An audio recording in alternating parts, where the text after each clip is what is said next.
Assalamualaikum warahmatullahi wabarakatuh. Kami dari kelompok 1 akan mempresentasikan hasil diskusi kami terkait proposal proyek perubahan dengan judul pengelolaan sampah di lingkungan kampus Politeknik Negeri Batam. Baik, next selanjutnya. Baik, adapun anggota dari kelompok 1 yang pertama ada Nuzul Fikri dengan NIM 413-237, kemudian ada Nadia Andalini Borginting dengan NIM 413-2011-031. Kemudian ada Yosepina Silalahi dengan NIM 413-2011-032. Kemudian ada Kavita Lienita Purba dengan NIM 413-2011-035. Dan yang terakhir ada Yolvi Saputra dengan NIM 413-2011-036. Next. Baik, mengenai sampah kita akan membahas terlebih dahulu mengenai latar belakang dari adanya sampah itu sendiri. Sampah adalah suatu bahan yang terbuang atau dibuang dari sumber hasil aktivitas manusia maupun proses alam yang belum memiliki nilai ekonomis. Dalam proses alam sebenarnya tidak ada konsep sampah. Yang ada hanya produk-produk yang dihasilkan setelah dan selama proses alam itu berlangsung. Masalah sampah rasanya tidak kunjung bisa diselesaikan dengan tuntas, meskipun sudah banyak upaya-upaya yang dilakukan oleh pemerintah. Sampah tetap saja terlihat menumpuk di mana-mana. Masyarakat masih suka membuang sampah sembarangan. Tempat sampah khusus sudah disediakan seperti tempat khusus bahan organik dan tempat sampah anorganik. Anehnya, tempat sampah ini sepertinya tidak berfungsi karena masih banyak orang-orang membuang sampah di mana saja, termasuk warga sekitar kampus Politeknik Negeri Batam. Masih banyak warga kampusnya yang membuang sampah sembarangan, walaupun sudah disediakan tempat sampah di tempat-tempat tertentu. Next.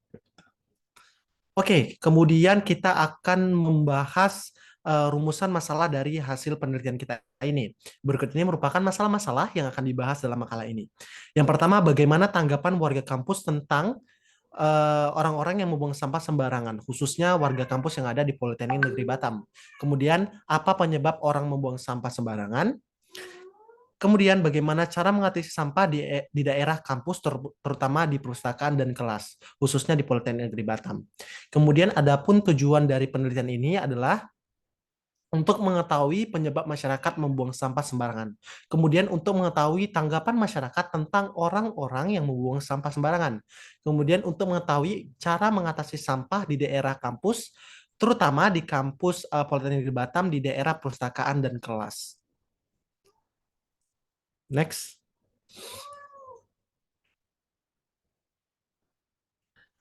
Baik, kita masuk ke pengertian sampah. Dalam Kamus Lingkungan tahun 1994 dinyatakan bahwa pengertian sampah adalah bahan yang tidak mempunyai nilai atau tidak berharga untuk digunakan secara biasa atau khusus dalam produksi dan pemakaian barang rusak atau cacat selama manufaktur atau materi berkelebihan atau buangan. Sampah adalah suatu bahan yang terbuang atau dibuang dari sumber hasil aktivitas manusia maupun proses alam yang belum memiliki nilai ekonomis. Sedangkan Dr. Tanjung menyatakan bahwa sampah adalah suatu yang tidak berguna lagi, dibuang oleh pemiliknya atau pemakai semula. Sedangkan dalam Undang-Undang Nomor 18 Tahun 2008 tentang pengelolaan sampah, sampah adalah sisa kegiatan sehari-hari manusia atau proses alam yang terbentuk padat, dan sampah spesifik adalah sampah yang karena sifat, konsentrasi, dan atau volumenya memerlukan pengelolaan khusus. Next akan dijelaskan oleh yang lainnya. Baik, jenis-jenis sampah. Yang pertama, ada sampah organik. Sampah organik adalah sampah yang mudah terurai karena bahan-bahannya berasal dari tumbuhan maupun hewan tanpa proses kimiawi. Contoh dari sampah ini, sampah dedaunan, buah busuk, kotoran hewan, kotoran manusia, kentut, dan serbuk kayu. Selanjutnya ada sampah non-organik. Sampah ini kebalikannya dari sampah organik. Sampah yang tidak mudah diuraikan sehingga diperlakukan secara khusus untuk mempercepat proses penguraiannya. Contohnya, sampah plastik, pecahan kaca, potongan besi, potongan tembaga, botol kaleng bekas, limbah, asap pabrik, atau asap motor dan ban bekas. Sampah bila berserakan di mana-mana akan menyebabkan lingkungan terlihat kotor, dan apabila jumlahnya sudah tidak terkendali, sampah ini juga akan menimbulkan pencemaran bahkan banjir. Kemudian ada pengaruh sampah terhadap lingkungan hidup. Sampah-sampah yang tidak dikelola dengan baik akan berpengaruh besar terhadap lingkungan hidup yang berada di sekitarnya, di mana sampah akan menimbulkan beberapa dampak negatif dan bencana seperti yang pertama, dampak terhadap kesehatan. Lokasi dan pengelolaan sampah yang kurang memadai atau pembuangan sampah yang tidak terkontrol merupakan tempat yang cocok bagi beberapa organisme dan menarik bagi berbagai binatang seperti lalat dan anjing yang dapat menjangkitkan penyakit. Potensi bahaya kesehatan yang dapat timbulkan adalah sebagai berikut. Yang pertama, penyakit diare, kolera, tifus menyebar dengan cepat karena virus yang berasal dari sampah. Dengan pengelolaan tidak tepat, dapat bercampur air minum. Penyakit demam berdarah, hemorrhagic fever, dapat juga meningkat dengan cepat di daerah yang pengelolaan sampahnya kurang memadai. Penyakit jamur dapat juga menyebar, misal jamur kulit. Penyakit yang dapat menyebar melalui rantai makanan, salah satu contohnya yaitu penyakit yang dijangkitkan oleh cacing pita atau tenia. Cacing ini sebelumnya masuk ke dalam pencernaan binatang ternak melalui makanannya yang berupa sisa makanan atau sampah. Kemudian yang terakhir ada sampah beracun. Telah dilaporkan bahwa di Jepang kira-kira 40.000 orang meninggal akibat mengkonsumsi ikan yang telah terkontaminasi oleh raksa atau dalam bahasa kimianya Hage.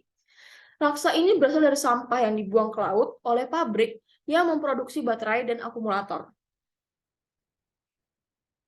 Selanjutnya akan dijelaskan oleh Yosefin.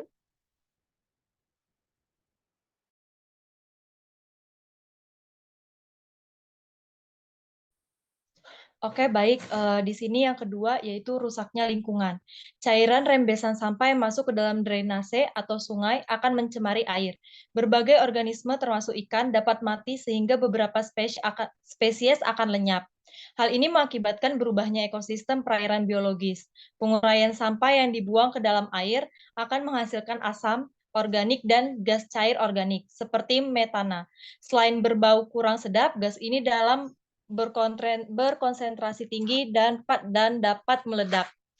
Yang ketiga itu terjadinya banjir. Banjir itu merupakan peristiwa terbenamnya daratan yang biasanya kering karena volume air yang meningkat. Banjir dapat terjadi karena peluapan air yang berlebihan di suatu tempat akibat hujan besar dan peluapan air sungai. Sampah yang dibuang ke dalam got atau saluran air yang menyebabkan mampet adalah faktor utama yang belum disentuh. Bertonton sampah masuk aliran sungai dan memampetkan aliran dan menyebabkan polusi sampah di muara pantai, sungai, dan danau. Selanjutnya,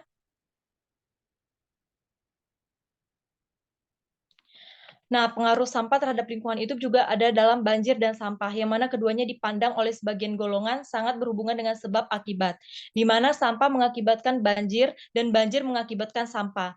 Bukan semata masalah perilaku, namun lebih dalam dari itu adalah masalah kesejahteraan. Sampah sungai berasal dari sampah rumah tangga dari warga yang bertempatan tinggal di pinggiran sungai.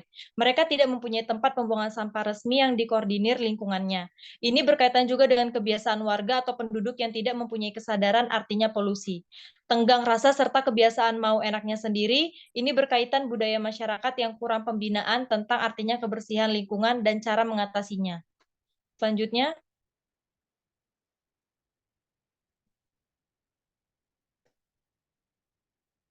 Selanjutnya, yaitu keempat, yang dampak terhadap keadaan sosial dan ekonomi. Yang mana dampak yang dapat ditimbulkan sampah terhadap keadaan sosial ekonomi, yaitu pengelolaan sampah yang kurang baik, akan membentuk lingkungan yang kurang menyenangkan bagi masyarakat. Bau yang tidak sedap, dan yang buruk karena sampah bertebaran di mana-mana. Yang kedua, itu memberikan dampak negatif terhadap kepariwisataan. Yang ketiga, ada pengelolaan sampah yang tidak memadai yang menyebabkan rendahnya tingkat kesehatan masyarakat.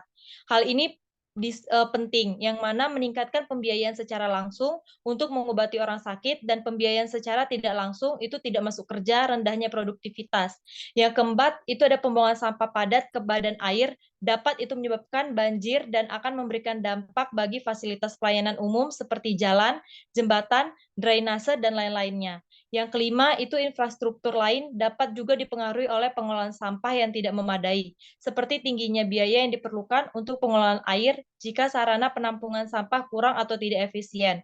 Orang akan cenderung membuang sampah di jalan. Selanjutnya, itu mengenai hasil penelitian kami yang akan dijelaskan oleh Nadia. Baik, di sini tempat pelaksanaan observasinya kami melakukan di Kampus Politeknik Negeri Batam pada hari Senin tanggal 26 Desember, waktunya 12 siang sampai selesai, tempatnya di Kampus Politeknik Negeri Batam. Adapun sasaran pesertanya dari kegiatan ini adalah seluruh mahasiswa, petugas perpustakaan, dan beberapa petugas kebersihan Politeknik Negeri Batam. Adapun gambaran kegiatannya, yang pertama ada pemilahan. Timbunan sampah yang terdiri dari sampah organik dan anorganik dipilah di lokasi sumber sampah oleh petugas kebersihan di masing-masing lokasi sampah. Pemilahan sampah yang dilakukan oleh Politeknik Negeri Batam dikelompok menjadi 4 kelompok sampah, yaitu yang pertama sampah sisa makan, sisa bahan makanan, sisa dapur, daun sisa pembungkus makanan, sisa buah-buahan, kulit buah-buahan dikelompokkan menjadi satu golongan sampah. Kedua, sampah daun dan potongan rumput dari hasil taman atau kebun dikelompokkan menjadi satu golongan sampah. Yang ketiga, sampah yang berupa plastik, kantong plastik, gelas dan botol, minuman kemasan, kaleng sisa minuman kemasan, kertas, karton atau duplek, dan kertas lainnya dikelompokkan menjadi satu golongan sampah. Dan yang keempat, sampah residu yang berupa label minuman kemasan, saset saus, tisu bekas pakai, tusuk gigi, pembalut wanita dikelompokkan menjadi satu golongan sampah. Dan yang kedua ada pewadahan. Pertama tuh golongan sampah sisa makan dan lain-lain sebagaimana disebutkan dalam poin A di atas ditempatkan dalam wadah ember. Yang kedua, golongan sampah daun-daun, potongan rumput sebagaimana disebutkan pada poin B di atas ditempatkan dalam wadah karung plastik Bogor. Yang ketiga, golongan sampah yang berupa plastik dan kertas sebagaimana disebutkan pada poin C di atas ditempatkan dalam wadah karung plastik Bagor. Dan yang keempat, sedangkan golongan sampah residu sebagaimana disebutkan dalam poin D di atas dimasukkan dalam wadah kantong sampah plastik atau trash bag. Yang ketiga ada pengumpulan. Pengumpulan yang direncanakan secara manual mengambil sampah dari setiap wadah menggunakan bantuan trash bag 100 kali 130 cm. Pengumpulan akan memiliki 4 titik kumpul. Di antara 4 titik kumpul terdapat 2 titik kumpul sampah komunal, yaitu di area gedung 1 dan 2. Waktu yang diperlukan untuk melakukan pengumpulan setiap gedung adalah 35 menit. Pengumpulan sampah dilakukan secara manual menuju titik kumpul, sedangkan untuk sampah kantin dikumpul sendiri oleh petugas kantin. Yang keempat ada pemindahan. Kegiatan pemindahan adalah tahap akhir operasional yang akan dilakukan di gedung kampus. Pemindahan yang akan dilaksanakan merupakan gabungan dari pola pengumpulan individual tidak langsung dan komunal tidak langsung, namun karena penyesuaian istilah SNI 192454-2002. Maka disebutkan pola pemindahan individual tidak langsung dan komunal tidak langsung. Pemindahan individual tidak langsung diterapkan pada saat motor angkut mengambil sampah dari sumber sampah di titik kumpul gedung 1 dan 2. Pemindahan akan dilakukan setiap hari mulai jam 5:30 sampai jam 6 oleh petugas pengangkut yang berjumlah 1 orang menggunakan motor angkut. Motor angkut yang digunakan adalah jenis motor angkut roda 3 yang sudah dimodifikasi baknya sesuai dengan jenis dan besar komposisi sampah yang dipindahkan. Berdasarkan perhitungan waktu yang diperlukan untuk melakukan pemindahan dari titik kumpul atau titik pemindahan menuju TPS atau tempat penampungan sementara. Adapun hasilnya, dalam hasil wawancara yang telah kami lakukan ke beberapa mahasiswa, petugas perpustakaan, dan beberapa petugas kebersihan di sekitar Polibatan, kami mendapatkan hasil sebagai berikut. Tanggapan terhadap orang-orang yang membuang sampah sembarangan. Yang pertama itu orang-orang yang tidak bertanggung jawab membuang sampah sembarangan yang membuat lingkungan menjadi tercemar. Yang kedua, orang-orang yang tidak mempunyai kesadaran diri. Ketiga, tidak menghargai dan peduli terhadap petugas kebersihan di lingkungan kampus Politeknik Negeri Batam.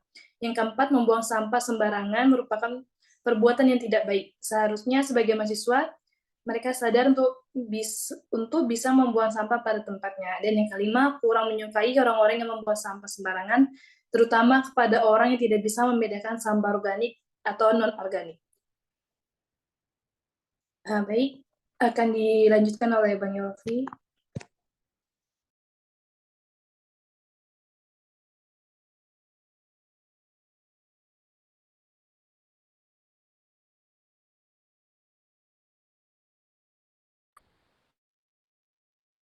Oke, selanjutnya ya hasil penyebab orang membuang sampah sembarangan yaitu yang pertama malas, yang kedua terdesak, yang ketiga yaitu berpikir bahwa petugas akan membersihkannya, yang keempat kurangnya kesadaran diri, dan yang kelima kurangnya peduli dengan lingkungan sekitar.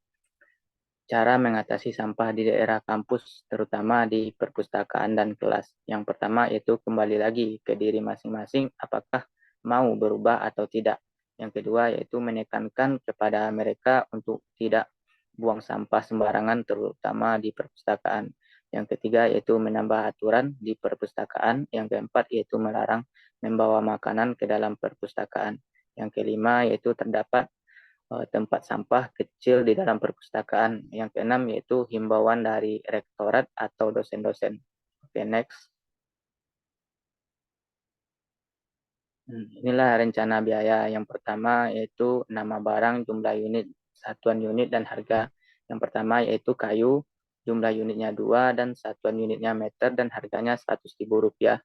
Yang kedua yaitu paku sedang, yang jumlah unitnya 1/4 dan satuan unitnya yaitu ons, harga Rp10.000. Yang ketiga yaitu spandek, dengan jumlah unitnya 1, satuannya unitnya lembar dan harganya Rp50.000. Yang keempat yaitu kuas, jumlah unitnya 3 dan satuan unitnya pieces dengan harga Rp40.000. Selanjutnya yang kelima yaitu papan dengan jumlah unitnya ukuran 1x30 yang berjumlah 4 dengan satuan unit lembar dengan harga Rp130.000. Yang keenam yaitu varnish dengan jumlah unit 1, satuan unitnya liter dan harganya Rp48.000. Yang ketujuh yaitu trash bag, ya jumlah unitnya 100, hitungan pieces dan harganya Rp500.000. Oke, next.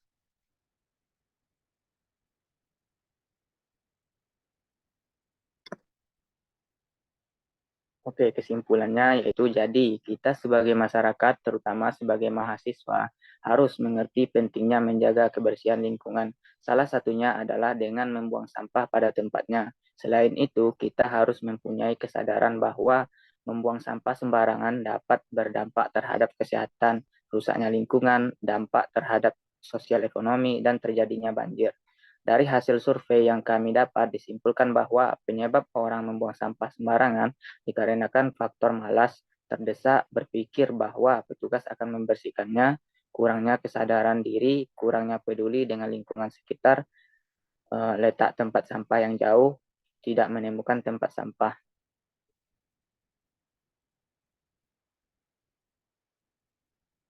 Kami terima kasih.